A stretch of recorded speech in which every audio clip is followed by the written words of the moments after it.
Jay Shri Krishna welcome everyone in day 60 of 90 day challenge हेर्दै challenge लेखेको पनि 2 मन्थ सकिसकेछ।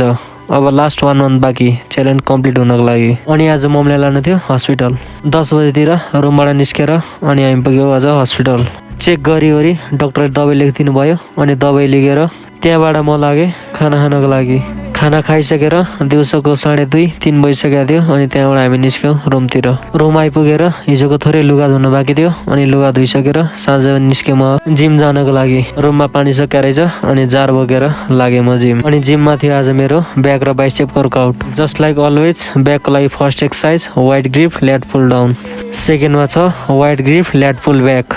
यो सकिसकेर थर्डमा ब्याकको लागि पर्फर्म गरेँ straight bar cable push back. Then लास्टमा ब्याकको लागि मेसिन साइडहरू पर्फर्म गरेर ब्याक वर्कआउट इन गरेँ। Then it turn to bicep. फर्स्टमा बारबेल कल, त्यसपछि इङ्ग्ल्यान्ड डम्बल प्रेस 5 केजीको डम्बलसम्म 3 सेट पर्फर्म गरेँ। देन लास्टमा ह्यामर कल पर्फर्म गरेर आजको लागि वर्कआउट यहाँ इन्ड गरेँ। थोरै बडीको फ्लेक्ससँगै त्यहाँबाट म निस्केँ।